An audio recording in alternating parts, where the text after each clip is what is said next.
ब्रह्मा का पिता है, कौन विष्णु की मां, शंकर का दादा कौन है, हमको दे बता।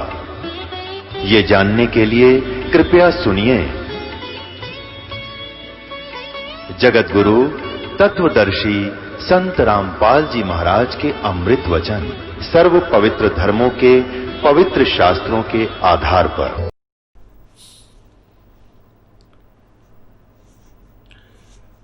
अब इनके पिता ब्रह्मा विष्णु महेश जी के जो पूज्य पिताजी हैं ज्योति निरंजन अर्थात ब्रह्म। ब्रह्म का अर्थ होता प्रभु परमात्मा। पुण्यात्मा इसलिए जैसे देव का अर्थ भी भगवान होता है, देव माने परमात्मा, प्रभु, स्वामी। अब ईश माने भी परमात्मा होता है, प्रभु। अब ईश्वर इसलिए कहना पड़ा कि और भी बहुत से अनेक ईश हैं, भगवान हैं, देव हैं, और उनसे जो अलग है जैसे उसको उनसे भी जो श्रेष्ठ है उसको ईश्वर कहते हैं। तो ब्रह्म का अर्थ है भगवान। और 21 ब्रह्मांड में केवल इस ब्रह्म का ही बोलबाला है, ज्योति निरंजन काल का ही बोलबाला है। और यहाँ के जितने भी देव हैं, ऋषि हैं, ये इसी प्रभु के अंतर्गत आते हैं। जैसे कोई किसी अधिकारी के ऑफिस में, उसके कार्यालय में कार्य करता है, जैसे कोई डीसी ऑफिस में कार्य करता है, तो डीसी बार बार ये नहीं कहते कि डीसी साहब ने ऐसे बोला है, नहीं, वो उनका अंडरस्टूड साहब डीसी होता है, वो कहते साहब ने ऐसा कहा है। चाहे कोई किसी भी कार्यालय में करता है, कोई एक्शन के कार्यालय में काम करते हैं जो वहाँ के बाबू लोग हैं या अधिकारी हैं, तो वो कहते हैं कि साहब ने ऐसे बोला, तो उनके लिए अंडरस्टूड होता है, उनका सब उनको जाना पहचाना होता है कि कौन सा साहब का आदेश है ये। तो ऐसे ही यहाँ का जो साहब है ये ज्योति निरंजन है, ये ब्रह्म, इसको भी ब्रह्म कहते हैं। इसलिए यहाँ ब्रह्म पक गया। अब ब्रह्म परमात्मा से ब्रह्म, हम पूर्ण परमात्मा को भी ब्रह्म कह सकते हैं, वो भी भगवान है, लेकिन उसको पूर्ण ब्रह्म इसलिए लगाया कि अन्य ब्रह्मों से, अन्य ब्रह्म जो है उनसे सुप्रीम है वो, इसलिए वो थोड़ा सा उसमें भिन्नता होती गई। जैसे ब्रह्म, अब हम काल को ही ब्रह्म मानने लगे, इसलिए इसको ब्रह्म बोल देते। वैसे इसका नाम कैल है, कैल, और यहाँ उपाधि का नाम इसका क्षर पुरुष है। और ब्रह्म इसको एक अंडरस्टूड होने करके इसको यहाँ का मालिक ब्रह्म मानने लगे कि किस ब्रह्म का, इसी को ब्रह्म मान लेते हैं, परमात्मा मान लेते हैं। अब इसलिए परब्रह्म कहना पड़ा। परब्रह्म माने इस ब्रह्म से और दूसरा भगवान, 21 ब्रह्मांड का, 7 संग ब्रह्मांड का जो मालिक है वो परब्रह्म कहलाया। अन्य माने अन्य, दूसरा, तो वो अक्षर पुरुष है, उसको अक्षर पुरुष भी कहते हैं। और फिर पूर्ण ब्रह्म कहना पड़ा। पूर्ण ब्रह्म इसलिए कहना पड़ा कि कंप्लीट गॉड वही है जो सबके ऊपर मालिक है, सबका शासक है, सबका उत्पत्ति करता है और सबका कंट्रोलर है, वो कुल का मालिक है। इसलिए उसको पूर्ण ब्रह्म, कंप्लीट गॉड कहा जाने लगा। वो कंप्लीट गॉड कौन है? वो कबीर देव है, वो कबीर प्रभु है। वेदों में से कबीर देव बोला, कबीर देव, हम उसको कबीर देव कहने लगे, कबीर देव। अब फिर हम उसको कबीर, पूर्ण रूप से कबीर देव, देव माने भगवान, कबीर भगवान, अपनी लैंग्वेज में कबीर देव, कबीर भगवान कहने लगे। और यही प्रमाण ऋग्वेद मंडल नंबर 9 सूक्त 96 यानी 96 में, और मंत्र नंबर 16 में लिखा है, वेद ज्ञान दाता ब्रह्म आप ही कहता है कि भगवान हम आपके उस वास्तविक नाम के बारे में जानना चाहते हैं, उसका ज्ञान कराइए। और अपने तत्व ज्ञान रूपी शस्त्र से इस अज्ञान रूपी मवाद को मवाद, अज्ञान रूपी मवाद को अर्थात इस अंधेरे को हटाइए, काटिए। तो मंत्र नंबर 17 में स्पष्ट किया है कि वो परमात्मा अपनी कबीर वाणी के द्वारा, वो कबीर परमेश्वर स्वयं यहाँ आता है और बड़ा होकर के शिशु माने बालक रूप धारण करता है, फिर बड़ा होकर के ज्ञान देता है। तो अपनी कविताओं के माध्यम से, लोकोक्तियों के माध्यम से वो अपना ज्ञान उच्चारण करता है, इसलिए वो प्रसिद्ध कवि की उपाधि प्राप्त करता है। और उस संत रूप में प्रकट, उस ऋषि रूप में प्रकट, उस ऋषिकृत जो अमृत वाणियाँ हैं उनके अनुयायियों के लिए अमृत के तुल्य दुख सुखदायी होती हैं। यानी उस परमात्मा के द्वारा बोली गई वो वाणियाँ, श्लोक, दोहे, मंत्र बहुत ही प्यारे लगते हैं उनके फॉलोअर्स को, उनके अनुयायियों को। जैसे ही हम परमात्मा की वाणी बोलते हैं हमें कितनी प्यारी लगती है, आत्मा को खींचती है। यही वेद प्रमाण देते हैं। और स्पष्ट ये किया है कि वो तीसरे धाम में रहता है, एक देशी है, और वहां से बैठकर पूरे विश्व को, पूरे ब्रह्मांडों को, असंख्य ब्रह्मांडों को कंट्रोल करता है।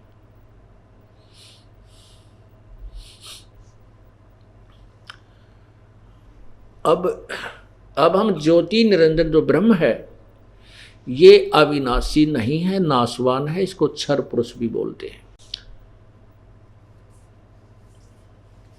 गीता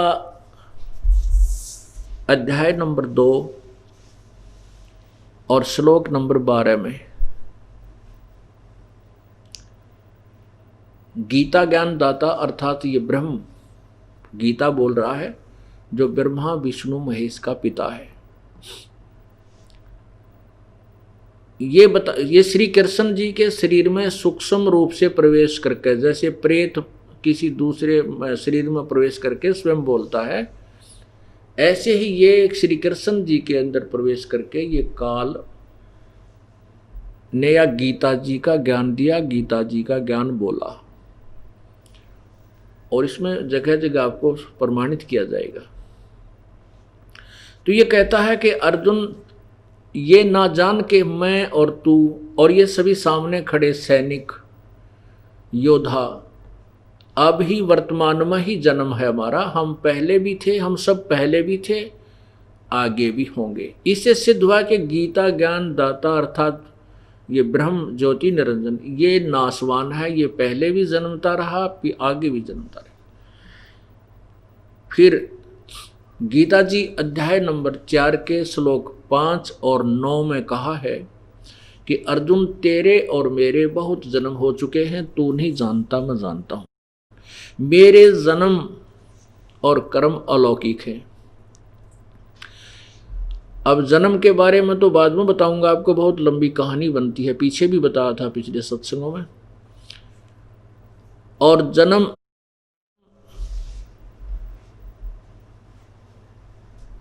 कर्म कैसे अलौकिक हैं, जैसे श्री कृष्ण जी में प्रवेश करके और सब कुछ कर गया।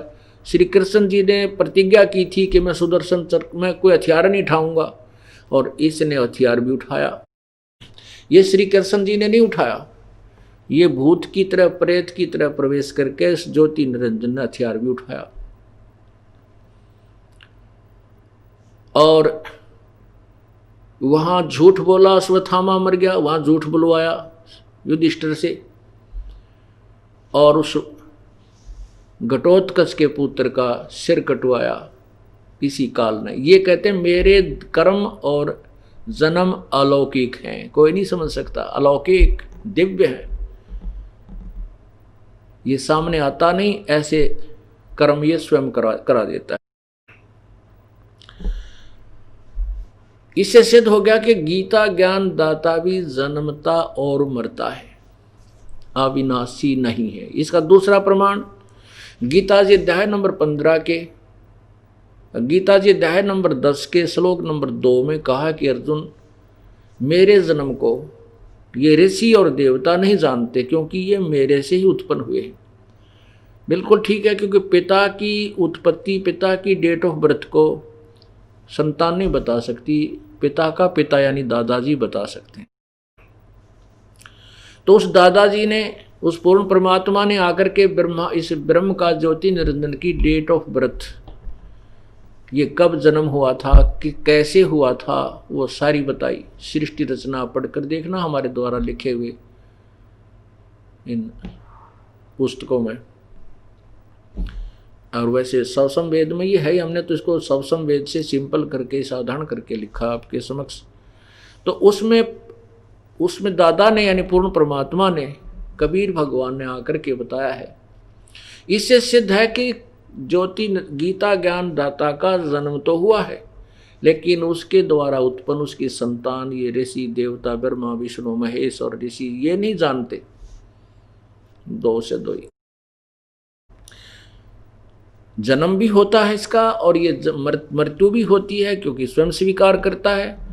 अब तीसरा उदाहरण है 15वें अध्याय के गीता जी के प्रथम मंत्र में कहा कि ऊपर को जड़ वाला और नीचे 1 से 4 का एक साधारण सा सॉल्यूशन बताता हूं, सरलार्थ करता हूं। ऊपर को जड़ वाला, नीचे को तीनों गुण रूपी शाखा वाला, ये संसार रूपी वृक्ष है। और जो संत इसको तत्व से जानता है, इसके सर्वांग सहित बता देगा जड़ कौन परमात्मा है, संसार रूपी वृक्ष की जड़ यानी मूल भगवान कौन है, जिससे इस जड़ की उत्पत्ति हुई, यानी संसार रूपी वृक्ष की उत्पत्ति हुई, अर्थात जिसने सब ब्रह्मांडों की रचना की। और तना कौन है, डार कौन है, शाखा कौन है। तो उस परमात्मा ने स्वयं ही आकर अपने सवसम वेद में लोकोक्तियों के माध्यम से, कविताओं के माध्यम से बोला है। कबीर अक्षर पुरुष एक पेड़ है, निरंजन वा की डार, और तीनों देवा शाखा है, भाई पात रूप संसार। देखिएगा, अक्षर पुरुष एक पेड़ है, निरंजन वा की डार,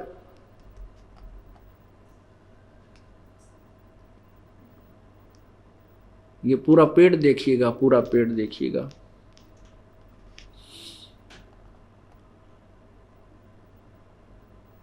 ये एक उल्टा लटका हुआ संसार रूपी वृक्ष,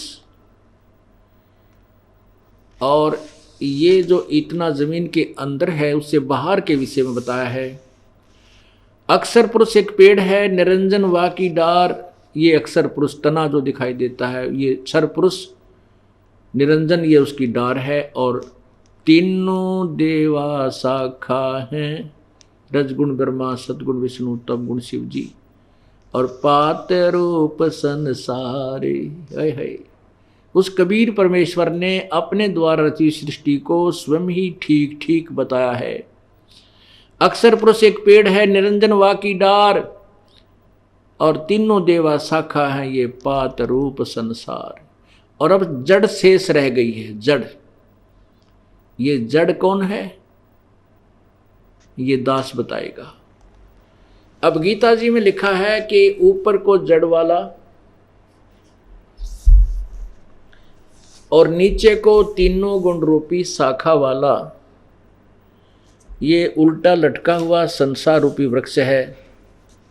गीता जी 15 अध्याय नंबर 15 के श्लोक नंबर प्रथम में। और ये कहा कि जो इसको तत्व से जानता है स वेदवित, वेदवित माने वो वेद का जानकार है, यथार्थ रूप में जानता है, अर्थात वो तत्वदर्शी संत है। गीता जी अध्याय नंबर 4 के श्लोक नंबर 34 में कहा है कि परमात्मा की प्राप्ति के लिए कोई तो किसी प्रकार प्रयत्न करता है। अध्याय नंबर 25 से लेकर 31 तक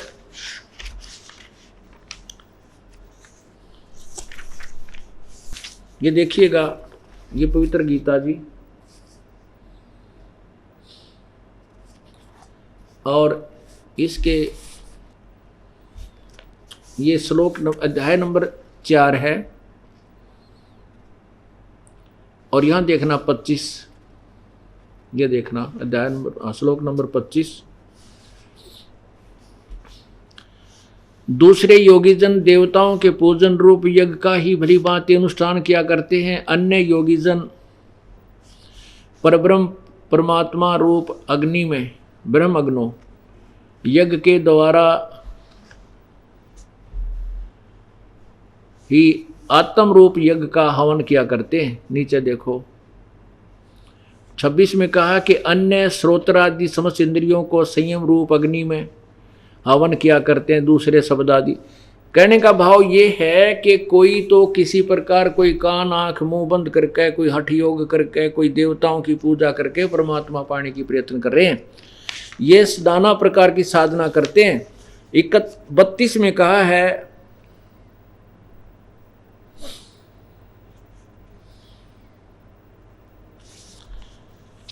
32 में इसके लिए विषय में कहा है कि उस परमात्मा के मुख्य ज्ञान में, यहां देखो अध्याय नंबर ये 4 है, अध्याय नंबर 4 और मंत्र 32 में नीचे देखिएगा। पहले संस्कार देखें इनकी। एवं बहुविधा यगा विहिता वितता ब्रह्मणे, ये ब्रह्मणे शब्द है, नोट ब्रह्म, ब्रह्म नहीं है, ब्रह्मणे मुखे कर्मजान विधि तान सर्वान एवं ज्ञातवा विमोक्ष से। इन्होंने क्या अनुवाद किया है कि इस प्रकार बहुत प्रकार के यज्ञ, इन ब्रह्मण की का अर्थ कर दिया वेद की वाणी। है यहाँ जहाँ इनके समझ में नहीं आई तो ब्रह्म का अर्थ वेद की, ब्रह्मण वेद की वाणी कर दिया, मुखे माने वाणी में। अब हम इस ब्रह्मण का अर्थ आपको दिखाते हैं इन्हीं के द्वारा किया हुआ 70वें अध्याय के 23वें श्लोक में।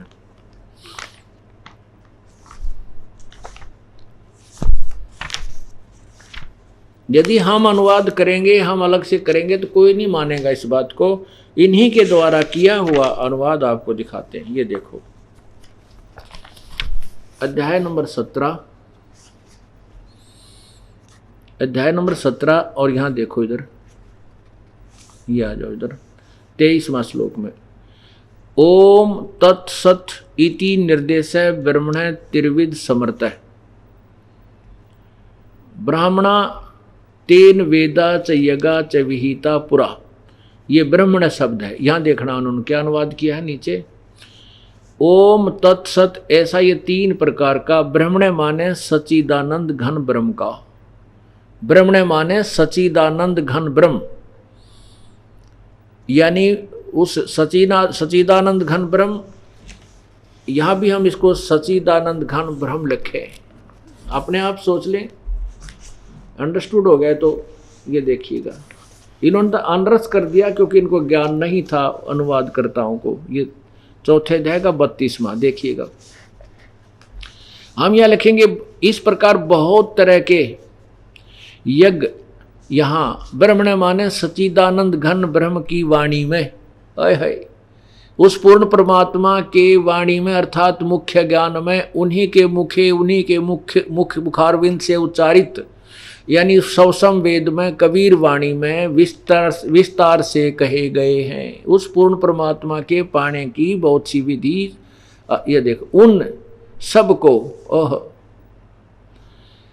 उन सबको कर्म जान, यानी इसका कर्म जान का अर्थ होता है कर्म करके ही प्राप्ति की जाती है। उनकी क्रियाएं करनी पड़ती हैं, साधना करनी पड़ती है, मन इंद्रिय और शरीर की क्रियाएं द्वारा संपन्न होने वाली। अर्थात ये सब अपने जैसे धर्म भंडारा, रोटी पोवा, बर्तन साफ करा, ये कर्म इंद्रियों से ही काम होता है, मन से भी जाप होता है। तो कर्म जान, इन इंद्रियों से होने वाला जान। इस प्रकार तत्व से जानकर उनके अनुष्ठान द्वारा तू कर्म बंधन से सर्वथा मुक्त हो जाएगा। अब 33 में देखो, अब 34 तक पहुंचने के लिए यह भूमिका बनाई जा रही है। हे परंतम, द्रव्य में यज्ञ की अपेक्षा ज्ञान यज्ञ अत्यंत श्रेष्ठ है। अब बताया है ना कि ये देख, यमन मात्र संपूर्ण क्रम ज्ञान में समाप्त हो जाते। अब इसमें क्या बताया है कि जैसे परमात्मा के प्राप्ति के लिए उस पूर्ण परमात्मा के मुख्य ज्ञान में उन्हीं के मुखारविंद से बोला गया जो यह विस्तृत ज्ञान है, उस ज्ञान को समझ। और कहते हैं इस द्रव्य ज्ञान से, जैसे हम किधर भंडारा कर देते हैं जा करके किसी के कहने किधर गंगा पर किधर जमुना पर या कि तो वैसे हैं, या वैसे कोई दान पैसे दे देते हैं किसी मंदिर में, कोई सोने की घंटी चढ़ा देते हैं कि तो कहते हैं इस धन के द्वारा बिना सोचे समझे दिए हुए दान की अपेक्षा ज्ञान यज्ञ श्रेष्ठ है। यानी जब पहले हमें पता तो हो, दिशा तो मिले कि हम किस रास्ते चलें, फिर वो दान करें, तो ज्ञान में सभी कर्म समाप्त हो जाते हैं। क्योंकि जब हम ज्ञान सच्चा हो जाएगा तो हम ना इधर उधर की जो भ्रमित साधना नहीं करेंगे, उस सत साधना को करके अपना मोक्ष करा लेंगे। तो इसलिए उस तत्व ज्ञान को समझने के लिए जो उस पूर्ण परमात्मा के मुख्य ज्ञान में लिखा हुआ है, 34 में चौथे अध्याय के 34वें श्लोक में यही बताना चाहा है कि उस तत्व ज्ञान को जो उस पूर्ण परमात्मा के मुख्य ज्ञान में, यानी उस परमात्मा के द्वारा उच्चारित उस तत्व ज्ञान में, सब संवेद में, कबीर वाणी में जो लिखा है वो तत्वदर्शी, उसको समझने के लिए किसी तत्वदर्शी संत की खोज कर। ये देखो अब चौथे अध्याय का 34वां श्लोक, अब चौथे अध्याय का 34वां श्लोक है, इधर देखिएगा। अब 33 आपने पढ़ दिया, अब 34 देखो। उस तत्व ज्ञान को तू तत्वदर्शी ज्ञानियों के पास जाकर समझ, उनको भली भांति दंडवत प्रणाम करने से, उनकी सेवा करने से, कपट छोड़कर सरलता पूर्वक प्रसन्न करने से वो परमात्म तत्व की को भली भांति जानने वाले ज्ञानी महात्मा तुझे उस तत्व ज्ञान का उपदेश करेंगे। पुण्यात्माओं,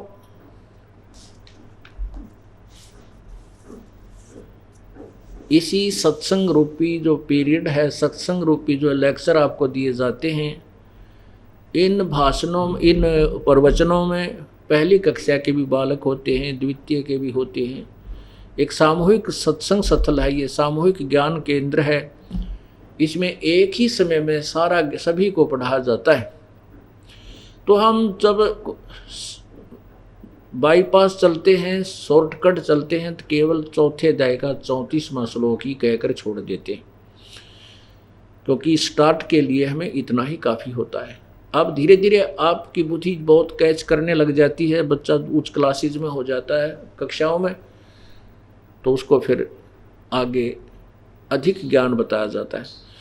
तो अब ये चौथे अध्याय के 34वें श्लोक में जिस तत्व ज्ञान के विषय में कहा है वो पहले बता रखा है कि वैसे तो वो खुद बताता, गीता ज्ञान दाता, कोई ऊपर न पैर करके, कोई नीचे न सिर करके, कोई सिर न कोई आंखें बंद करके, कोई कान बंद करके, कोई देवताओं न पूज के, कोई किसी प्रकार के हवन करके साधना करने के प्रयत्न करते हैं। लेकिन उस परमात्मा की यथार्थ ज्ञान, प्रभु पाने की वास्तविक विधि तो उस पूर्ण परमात्मा की वाणी में, उस पूर्ण परमात्मा के सवसंवेद में, अर्थात उस तत्व ज्ञान में विस्तृत लिखी हुई है, कही गई है, उसी के द्वारा मुख्य कमल से कही गई है। उसके लिए किसी तत्वदर्शी संत को खोज। गीता ज्ञान दाता कहता मैं नहीं जानता, नहीं, वेदों में वो ज्ञान है। यजुर्वेद अध्याय नंबर 40 के मंत्र 10 और 13 में यही स्पष्ट किया है कि उस परमात्मा को कोई साकार बताओ, कोई जन्म लेने वाला, कोई कहते हो कभी जन्म नहीं लेता। उसके विषय में यथार्थ ज्ञान तो को तत्वदर्शी संत कराएंगे, उनसे सुनो। अब वो तत्वदर्शी संत की पहचान अध्याय नंबर 15 गीता जी के प्रथम मंत्र में बताई है कि जो इस संसार ऊपर को मूल जड़ वाले इस संसार रूपी वृक्ष के विषय में पूर्ण रूप से जानता है, सर्वांग सहित सब भागों के विषय में जानता है, स वेदवित वो तत्वदर्शी संत। देखिएगा अध्याय नंबर 15 का और श्लोक नंबर मंत्र नंबर 1, ये देखो, यही पवित्र गीता जी अध्याय नंबर 15, यहाँ स्टार्ट है इसका, ये लिखा 1 नंबर, और ये देखिएगा, ऊर्ध्व मूलम अधः शाखम, ऊपर को मुख वाला, ऊपर को जड़ वाला, नीचे को शाखा वाला। अश्वत्थम प्राहु अवम छंदासी यसे प्रणानी। छंदासी माने छोटे छोटे छंद टुकड़े को बताता है, और उसके पत्ते, जो इसके पत्ते हैं, ये जो तम वेद उसको जानता है। वेद माने जानना भी होता है, ज्ञान, जो उसके विषय में ज्ञान रखता है। स वेदवित, वो वेद के तात्पर्य को यानी वेद को जानने वाला है, अर्थात तत्वदर्शी संत है। देखिएगा, ऊर्ध्व मूलम आदि पुरुष परमेश्वर मूल वाले, अर्थात उस संसार रूपी वृक्ष का जड़ जो है वो तो पूर्ण परमात्मा यानी आदि पुरुष परमेश्वर है। और अधः, इन्होंने अधः शाखम का अर्थ लिख दिया, ब्रह्मा रूप मुख शाखा वाले नहीं, अधः माने नीचे को। ये देखो, इन्हीं के द्वारा देखिएगा अधः का अर्थ क्या किया है। 3 नंबर में इन्होंने आपे किया है, अधः माने नीचे। हम एक नंबर का अनुवाद करने के लिए ये देखना 3, ये देखो, अधः, अधः माने नीचे, ऊर्ध्व माने ऊर्ध्व माने ऊपर, अधः नीचे। ये 3 नंबर श्लोक में है। ये नीचे देखना, ये 4 नंबर है, यहाँ से ये 3 नंबर है, ये 2 नंबर में, 2 नंबर में अधः माने नीचे इन्होंने अनुवाद किया है। और अब देखो 1 नंबर में, ये 1 नंबर, अधः, अधः माने नीचे को शाखा वाले, सीधा लिखना था, इन्होंने उठपटांग डाल दिया इसमें। अधः माने नीचे को शाखा वाले, ऊपर सीधा सा अर्थ है। ऊर्ध्व मूलम अधः शाखम, सिंपल साधारण सा भी कोई संस्कृत को 8वीं तक पढ़ रहा होगा वो भी समझ सकता है इसको, और नहीं पढ़ रहा थी मैं पढ़ा दूंगा या दास आपको पढ़ा देगा। ये तो बहुत ही साधारण सी बातें हैं। एक लैंग्वेज अपना काम करती है, भाषा चाहे हिंदी है, अंग्रेजी है, और चाहे वो पंजाबी है, उर्दू है, फारसी है, उसका ज्ञान अगर आपके पास है, आप अक्षर ज्ञान युक्त हैं, ऐसी बात नहीं। क्योंकि संस्कृत और हिंदी ये देवनागरी लिपि में है। हिंदी तकरीबन हिंदू जानता है, और संस्कृत आपके पास है, शब्दकोश हमारे पास है, शब्दकोश भी ना खोलने पड़ते, इन्होंने ही उनके अनुवाद भी कर रखे हैं। जहाँ इनकी बुद्धि ठीक काम कर रही थी, क्योंकि इनको ज्ञान तो था नहीं, जहाँ साधारण सा अनुवाद आया वहाँ इन्होंने ठीक कर दिया। जहाँ इनकी बुद्धि से बाहर हो गया वहाँ वेद का अर्थ, ब्रह्म का अर्थ वेद कर दिया। तो ऐसे इन्होंने व्याकरण को भी गलत कर डाला। अब देखिएगा, इसका अर्थ है कि ऊर्ध्व मूलम अधः शाखम, उधर माने ऊर्ध्व माने ऊपर को जड़ वाला, नीचे को शाखा वाला, ये संसार रूपी वृक्ष है। और इसके यहां देखना,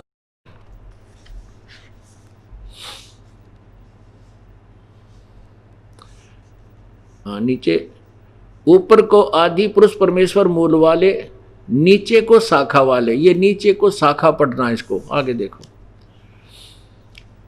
अश्वत्थम, संसार रूपी पीपल के वृक्ष को अविनाशी कहते हैं। अब छंदासी माने वेद कह दिया, नहीं, छंद माने जैसे न्यारे न्यारे टुकड़े होते हैं, उसके पार्ट्स ऑफ द बॉडी, इस वृक्ष के पार्ट के हिस्से हैं और पत्ते, ये जो जिसके पत्ते हैं उनको, अब देखो, उस संसार रूपी वृक्ष को, ये माने जो मूल सहित जड़ से लेकर पत्तों तक तत्व से जानता है। स वेदवित, वेद माने जानना भी होता है, वेद तत्व से जानता है। स वेदवित, वह वेद के तात्पर्य को जानने वाला, अर्थात वो तत्वदर्शी संत है। अब गीता जी और वेदों का ज्ञान इनकम्प्लीट है, लेकिन रॉन्ग नहीं है, पूर्ण ज्ञान नहीं है, लेकिन गलत नहीं कह सकते। जैसे सिलेबस होता है, पाठ्यक्रम होता है, मैट्रिक यानी 10वीं तक का, उसमें 10वीं तक का ही होता है, उसे आगे का BA MA का PhD का नहीं होता, तो उनको गलत नहीं कह सकते, वो वहाँ तक का है। अब हमने इसीलिए कहा है कि उस तत्व ज्ञान को समझने के लिए किसी तत्वदर्शी संत की खोज कर उनको दंडवत प्रणाम कर पूरी गीता जी में कहीं भी गीता ज्ञानदाता ने अपने लिए या किसी देवता या महर्षि के लिए दंडोत प्रणाम के लिए नहीं कहा। अपने लिए भी कहा कि मुझे नमस्कार कर, ओनली नमस्कार। और दंडवत प्रणाम उसी संत के विषय में कहा जो पूर्ण परमात्मा के जानने वाला यानी तत्व से वेदी है। 18वें अध्याय के 65वें श्लोक में लिखा है, 18वें अध्याय के 65वें श्लोक में कहा कि मुझे नमस्कार कर। ये देखो, गीता ज्ञानदाता, ये श्रीमद् भगवत गीता अध्याय नंबर 18 और श्लोक नंबर 65 देखिए। यहां इसमें कहा है, मन मना भव मद भगत मत याजी माम नमस्कारु, मुझे नमस्कार कर। नीचे देखो, मुझ में मन वाला हो, मेरा भक्त बन, मेरा पूजने वाला हो, मुझे नमस्कार प्रणाम कर। नमस्कारु, ओनली प्रणाम, मुझे नमस्कारु। ऐसा करने से ही मुझे प्राप्त होगा मुझसे सत्य प्रतिज्ञा, मैं तुझसे सत्य प्रतीक्षा करता हूँ क्योंकि तू मेरा अत्यंत प्रिय है। इससे सिद्ध है कि उस तत्वदर्शी संत जो गीता और वेदों से भी अलग ज्ञान आपको बताएगा, उसको दंडवत प्रणाम करो। अब वो क्या बताया है, अब इसमें क्या स्पष्ट करना चाहता है ये दास कि न तो ब्रह्मा विष्णु महेश अविनाशी हैं। जब समय अविनाशी नहीं है तो हमारे जन्म मृत्यु के रोग को ये नहीं काट सकते, क्योंकि इस रोग से ये भी ग्रस्त है। और फिर अब हम ज्योति निरंजन के ऊपर चल रहे हैं, जो उनके पिताजी हैं, जिनको ऋषि महर्षि ब्रह्म कहकर साधना करते थे और उसको अविनाशी अजर अमर बताते, तो वो भी अविनाशी नहीं है। स्वयं कह रहा मैं भी नाशवान हूं, मेरी मृत्यु जन्म होते हैं। और इसके अंदर हमारे सदग्रंथ प्रमाण देते हैं। गीता जी अध्याय नंबर 15 के श्लोक नंबर 16 में कहा है कि इस संसार में दो भगवान प्रसिद्ध हैं,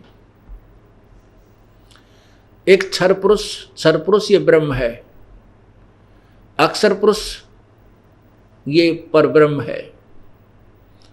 और इन दोनों ही के लोक में सभी के शरीर नाशवान हैं। जीवात्मा तो वैसे अविनाशी है, ये गधे की भी है, कुत्ते की भी है, वो तो अलग बात है। फिर गीता जी अध्याय नंबर 15 के श्लोक 17 में स्पष्ट किया है कि वास्तव में जो अविनाशी और भगवान जिसको हम कह सकते हैं, वो तो इन दोनों से भी भिन्न है, अन्य है।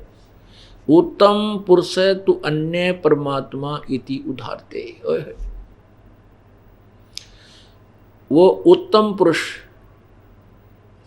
एक क्षर पुरुष एक अक्षर पुरुष, इन दोनों से भी न्यारा है वो सर्व पुरुषोत्तम, जिसको उत्तम पुरुष माने पुरुषोत्तम। वो पुरुषोत्तम अर्थात सच्चा भगवान, श्रेष्ठ प्रभु, तो इन दोनों से क्षर पुरुष यानी ब्रह्म, अक्षर पुरुष अर्थात परब्रह्म से भी भिन्न है और है, और वही परमात्मा कहलाता है। अब इस सत्संग का निष्कर्ष निकलने जा रहा है, जो आज का 2 घंटे का परमात्मा की अमृत वर्षा है। इसको ध्यानपूर्वक सुनना।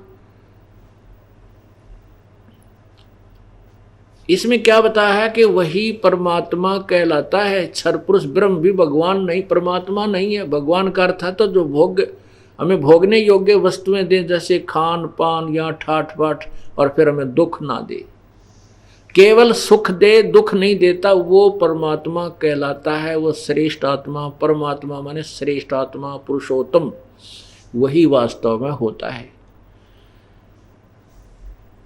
अब और ये लोकत्रयम अविश्य विभर्ति अव्यय ईश्वर है, जो इन तीनों लोकों में प्रवेश करके सबका धारण पोषण करता है, वो अविनाशी परमात्मा है।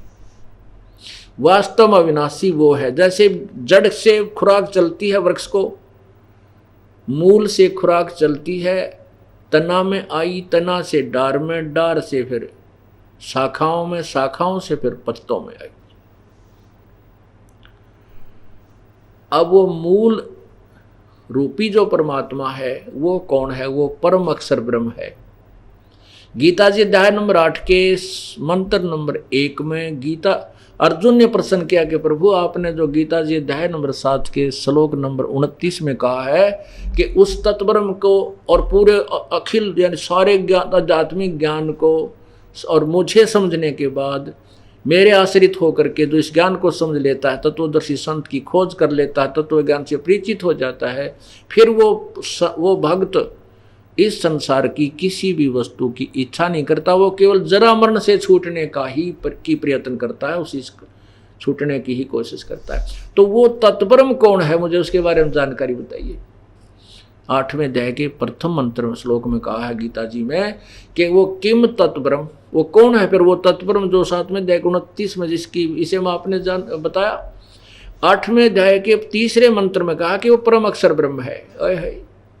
एक ब्रह्म, एक अक्षर ब्रह्म, एक परम अक्षर ब्रह्म, एक क्षर पुरुष, एक अक्षर पुरुष, एक परम अक्षर पुरुष। वो तीसरा जो परम अक्षर पुरुष है उसके विषय में गीता जी अध्याय नंबर 15 के श्लोक 16 और 17 में निर्णायक ज्ञान है। तो कहते हैं वही वास्तव में अविनाशी है। अब थोड़ा सा डिटेल दूंगा ये नाशवान और अविनाशी की। जैसे गीता जी अध्याय नंबर 7 के श्लोक नंबर 24 और 25 में गीता ज्ञानदाता कहता है कि मुझ अव्यक्त को ये व्यक्ति रूप में कृष्ण रूप में मानते हैं। मैं कृष्ण नहीं, क्योंकि तो कृष्ण के अंदर भूत बोल रहा था, प्रेत की तरह काल बोल रहा था। ये प्रथम अव्यक्त है। फिर ये 8वें अध्याय के 18वें श्लोक में 17वें श्लोक में कहता है कि उस ब्रह्मण यानी पूर्ण परमात्मा के एक दिन में, उस ब्रह्मण माने परब्रह्म के अक्षर पुरुष के एक दिन जब समाप्त होता है तो सभी प्राणी यानी परब्रह्म के लोक के भी और क्षर पुरुष, इस क्षर पुरुष यानी ब्रह्म के लोक के भी किस ब्रह्मांड होंगे, और स्वयं ये काल भी मृत्यु को प्राप्त हो जाता है। एक दिन में, उसका जब एक दिन समाप्त होता है तो 1000 युग का होता है परब्रह्म का। अब परब्रह्म का एक दिन आपको बताता हूं, उसके विषय में सुनना, क्योंकि आजकल बहुत इंटेलिजेंट हो गए हो, इतनी बड़ी बड़ी हमने डिस्कवरी कर ली है साइंस के माध्यम से, पता नहीं कितने टीवी कंप्यूटर ये क्या क्या बना लिए। एक भगवान वाले साइड में भी हम एक बार अपने तेज दिमाग को रखेंगे तो इतनी स्पीड से हम इसको कैच करेंगे, इससे लाभ होगा। और ये इंस्ट्रूमेंट जो हम बना के सुख सुविधा ढूंढ रहे यही रह जाएंगे, हमारे साथ नहीं जाएंगे। इनका सदुपयोग करेंगे हम परमात्मा की महिमा को जानने के लिए। अब जैसे यहाँ पर केवल युग लिखा है, 8वें अध्याय के 17वें श्लोक में लिखा है, 16वें श्लोक में कहा कि ब्रह्मलोक तक सभी नाशवान है। ब्रह्मलोक तक के गए प्राणी भी पुनर्वृत्ति में जन्म मृत्यु आते हैं, और ब्रह्म के साधक अंतिम साधना है, उनका अंतिम उपलब्धि है, ब्रह्मलोक में चले जाते हैं और वहां गए हुए भी वापस लौट कर आते हैं। गीता जी अध्याय नंबर 8 के मंत्र नंबर 16 में कहा है। 17 में कहा कि उस ब्रह्म ने, उस परब्रह्म के एक दिन जब समाप्त होता है तो सभी प्राणी नष्ट हो जाते हैं और उसके रात्रि के प्रवेश काल में उसमें प्रवेश कर जाते हैं। वो 1000 युग की होती है, उसका 1000 युग है, नोट चतुर्युग। यहाँ पर युग और चतुर्युग का अंतर है, ये ध्यान रखना। ब्रह्मा का एक दिन 1000 चतुर्युग का होता है ब्रह्मा का, और परब्रह्म का केवल 1000 युग का होता है, लेकिन उसकी काउंटिंग अलग होती है। एक चतुर्युग में 43,20,000 वर्ष होते हैं, एक चतुर्युग, सतयुग, त्रेता, द्वापर, कलयुग। और ब्रह्मा जी का 1000, वैसे 1008 युग होता है चतुर्युग, और हम उसको 1000 चतुर्युग मानकर चलते हैं। इतनी ही ब्रह्मा जी की रात्रि होती है, तो 2000 चतुर्युग का दिन रात बन गया ब्रह्मा जी का। तो 30 दिन का एक महीना, 30 दिन का एक महीना, और 12 महीने का वर्ष, ऐसे 100 वर्ष की आयु ब्रह्मा जी की हुई। विष्णु जी की ब्रह्मा जी से 7 गुना अधिक, और शिव जी की जो तमोगुण भगवान काल का पुत्र है, उसकी विष्णु जी से 7 गुना, अर्थात ब्रह्मा से 49 गुना उस शिव की मृत्यु है। और जब एक शिव मर जाता है, ओए होए, अब एक वो तमोगुण शिव जब मरता है तो एक ब्रह्मांड का, एक ये जो शिव मरता ऐसे जब, तो एक युग हो जाता है उसका परब्रह्म का, एक युग होता है परब्रह्म का। आप देखो हिसाब ला के, एक यहां का त्रिलोकीय शिव मरता है तो परब्रह्म का एक युग होता है।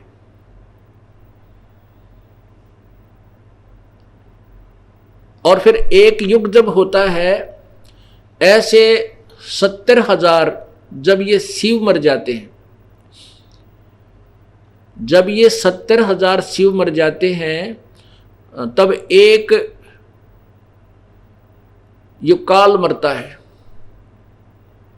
हाँ, वो युग, अब जो 70,000 जब शिव मर जाते हैं त्रिलोकीय तमोगुण युक्त, तो ये एक ब्रह्म परब्रह्म का एक युग हुआ। वो पहले गलत बोल गया मैं कि एक शिव के मरने से नहीं, 70,000 जब ये त्रिलोकीय तमोगुणी शिव मर जाते हैं तो एक परब्रह्म का एक युग हो गया। वो तेरा एक युग, और उस समय एक ब्रह्मांड नष्ट हो जाता है।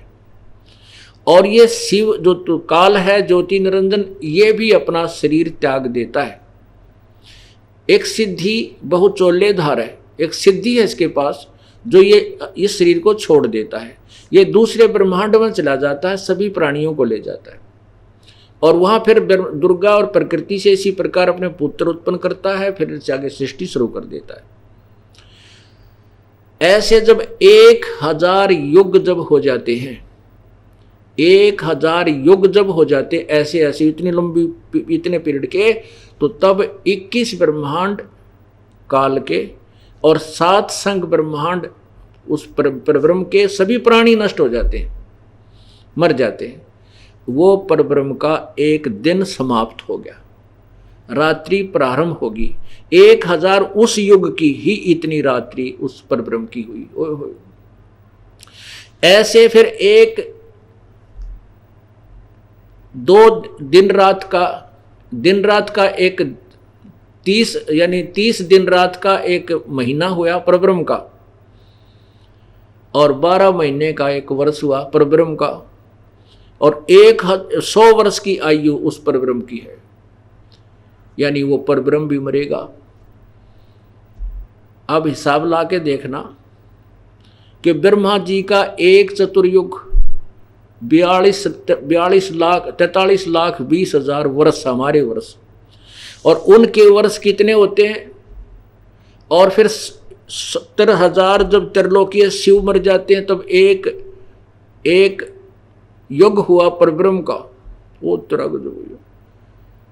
और ऐसे 1000 युग जो पूरे 1000 युग का दिन, 1000 युग की रात परब्रह्म की, और 30 दिन का दिन रात का एक महीना, 12 महीने का एक वर्ष, और 100 वर्ष की उस अक्षर पुरुष परब्रह्म की आयु, और फिर भी मरेगा।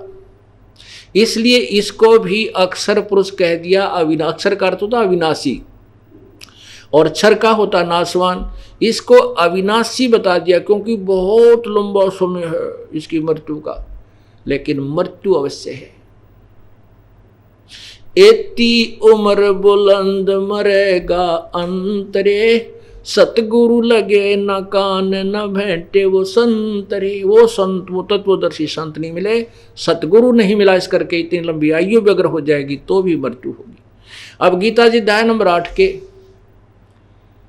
श्लोक नंबर 18 में कहा है कि जब परब्रह्म का एक दिन समाप्त हो जाता है तो सभी प्राणी, परब्रह्म के भी और ब्रह्म के भी, क्षर पुरुष के भी और अक्षर पुरुष के भी,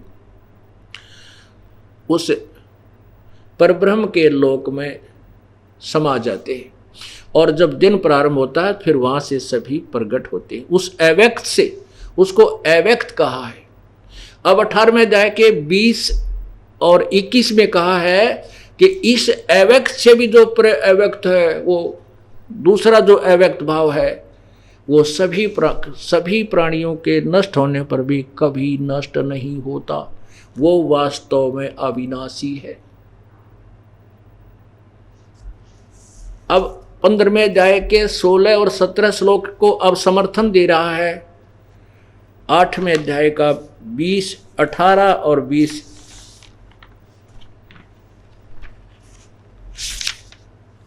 इक्कीस श्लोक और 22, ये देखिए।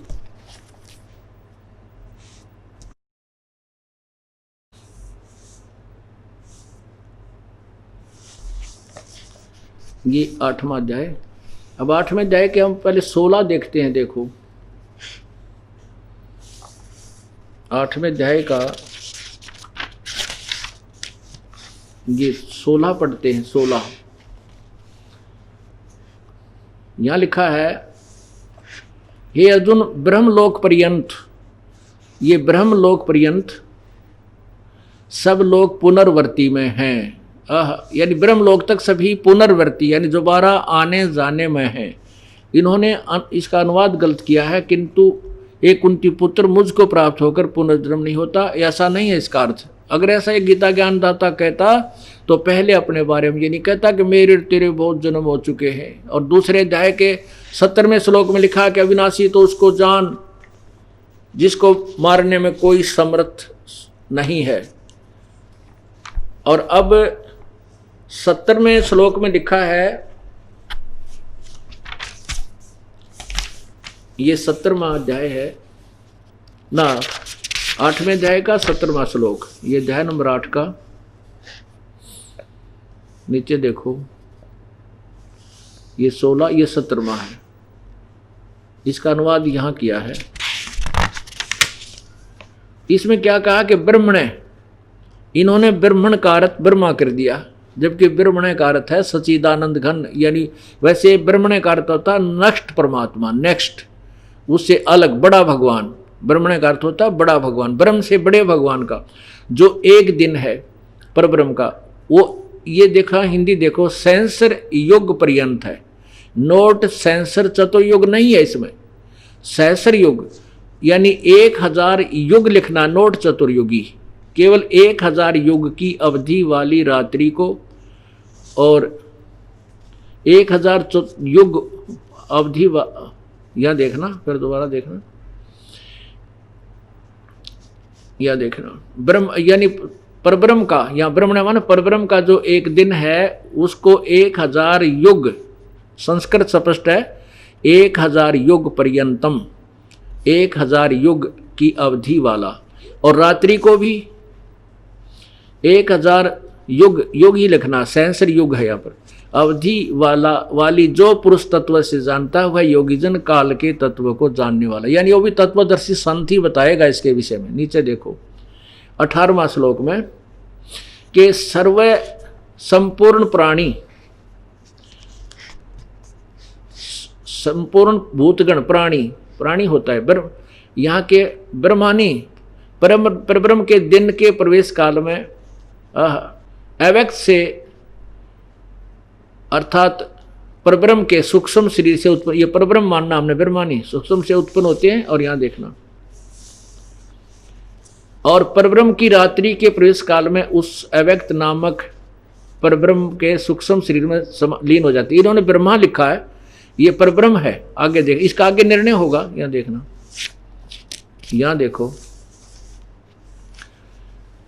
ये 19 को छोड़ो, आगे चल लेते, आगे चलो, ये 20 में, ये तो इसमें स्पष्ट किया है कि परंतु उस अव्यक्त से भी परे जो दूसरा विलक्षण जो सनातन अव्यक्त भाव है, उससे परम दिव्य पुरुष को, पुरुष सब भूतों, वह परम दिव्य पुरुष, वह परम दिव्य पुरुष सब भूतों माने प्राणियों के नष्ट होने पर भी कभी नष्ट नहीं होता। आगे देखो, अब 21 में देखना, उसको अव्यक्त अक्षर, ओहो, अव्यक्त होता है जो अदृश्य दिखाई नहीं देता, अक्षर माने अविनाशी, इस नाम से कहा जाता। उसी अक्षर नामक अव्यक्त भाव को परम गति कहते हैं। और जिस सनातन अव्यक्त भाव को प्राप्त होकर वापस नहीं लौटते वह मेरा परम धाम है। अब यहाँ पर काल भगवान कहता है कि मैं भी वहीं से आया हूँ। जैसे कोई किसी गांव का रहने वाला हो और शहर में रह रहा हो 50 वर्ष तक, और गांव की सारी संपत्ति ने बेचकर वहाँ शहर में बना रहा है, उसको कोई मिल जाता उसी गांव का, तो वो कहता है मैं भी उसी गांव का रहने वाला हूँ, उसी गांव, मेरा मूल गांव वही है। लेकिन अब उसका उस गांव में कुछ नहीं है, ना संपत्ति है ना कुछ है, फिर भी वो अपने आप को उसी गांव का मानता है। ऐसे कह रहा है मेरा भी परम धाम वही है, मैं भी वहीं से आया हूँ। और इसका वास्तविक अर्थ ये है कि वो ये देखिए, तत्धाम, वो धाम परम मम, मेरे वाले धाम से श्रेष्ठ है। इसका ये अर्थ बनता वास्तव में। फिर भी हम इन्हीं की तरफ से इसी जो वनवास इन्होंने किया है इसमें ज़्यादा फेरबदल ना करके इतना ही बताना चाहेंगे कि ऐसे कहना। अब देखो स्पष्ट है था 22 में स्पष्ट कर दिया, अध्याय नंबर 8 के मंत्र नंबर 22 में देखिएगा। इसमें बिल्कुल स्पष्ट कर दिया। गीता ज्ञान दाता कहता है कि हे पार्थ अर्जुन, जिस परमात्मा के अंतर्गत सर्वभूत यानी सभी प्राणी हैं और जिस सच्चिदानंद परमात्मा से यह समस्त जगत परिपूर्ण है, अर्थात जिसने सब का उसकी परिपोषण करता है, सब उत्पन्न करता है, वह सनातन अव्यक्त परम पुरुष तो अनन्य भक्ति से प्राप्त होने योग्य है। अनन्य, किसी भी की पूजा नहीं करनी, अनन्य यानी केवल एक उस परमात्मा की भक्ति करने से वो परमात्मा उसी पूजा से प्राप्त होने योग्य। इससे सिद्ध हो गया कि गीता ज्ञान दाता से और भगवान है। इसलिए वहाँ पर इन्होंने लिखा कि वो मेरा परम धाम है, जहाँ से लौट कर नहीं आते। ये अनुवाद ही गलत है। इसका अर्थ ये होता है कि वो कहता है कि मेरे धाम से वो श्रेष्ठ धाम है, मेरा जो ब्रह्मलोक है उससे वो श्रेष्ठ, अति श्रेष्ठ है। अब ये 3 बात सिद्ध होगी कि ब्रह्म विनाशवान, पर ब्रह्म विनाशवान कौन? पूर्ण ब्रह्म, वो सत्य पुरुष।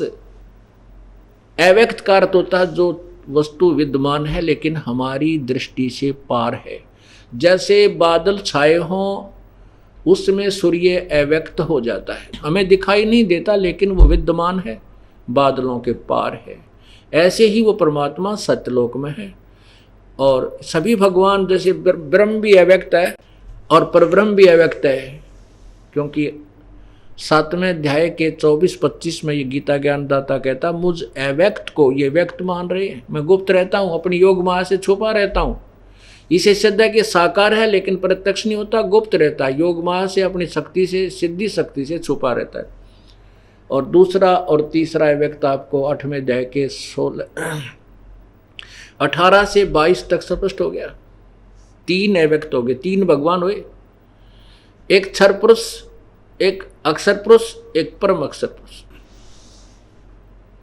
जग सारा रोगिया रे जिन सतगुरु वैद न जाण्या, जग सारा रोगिया रे, जग सारा रोगिया रे जिन सतगुरु वैद न जाण्या, जग सारा रोगिया रे।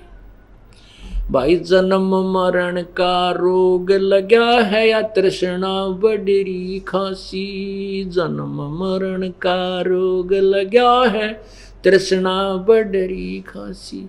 आवागवन की डोर गले में पड़ी काल की फांसी, जग सारा रोग यारे जिन सतगुरु वैद न जाण्या, सारा रोग यारे। कहते सार सबद सर जीवन बूटी, गस गस अंग लगावे, सार सबद सर जीवन बूटी, गस गस अंग लगावे। कहे कबीर तुम सत कर मानव, जन्म मरण मिट जावे, जग सारा रोग यारे जिन सतगुरु वैद न जाण्या, जग। अब क्या बताते हैं कि सार शब्द सजीवन बूटी घिस के संग लगावे और कहे कबीर तुम सत्कर मानो भाई जन्म मरण मिट जावे। उसके लिए स्पष्ट कर दिया है कि तत्वदर्शी संत को खोजो, वही वो जड़ी बताएगा, उस जड़ी से ही जन्म मृत्यु आपका समाप्त होगा। कहते हैं भेड़ पूछ को पंडित पकड़े भादो नदी विहंगा, गरीबदास वह भाव जल डूबे जो नहीं साध सतसंगा। भेड़ पूछ को पंडित पकड़े, विद्वान पुरुष जो महर्षि कहलावत थे, कहलावत थे और सतगुरु जगत गुरु पता नहीं के फीत लगा रखी थी, वह तो कहते हैं भेड़ की पूछ को पकड़कर और दरिया को पार करने की सलाह दे रहे हैं। दरिया से पार भेड़ नहीं कर सकती, उसकी विधि न्यारी है, एक नौका चाहिए और वो नौका का खेवट भी बगैर भांग पिए हुए हो, वही उस दरिया से पार कर सकता है। तो कहते हैं भेड़ पूछ को ये पंडित पकड़े, पंडित माने विद्वान, जो अपने आप को विद्वान कहा करते थे, जिनको गुरु लोग कहते थे, हम महर्षि कहते थे, ये तो भेड़ की पूछ। परमात्मा कहते हैं कि कबीर इस संसार को समझाऊं कै बार, और ये पूछ पकड़ के भेड़ की उतरा चाव पार, उसी के बारे में यहां बताया गया है। तो सत साधना से ही मोक्ष होगा। बोलो सतगुरुदेव की जय।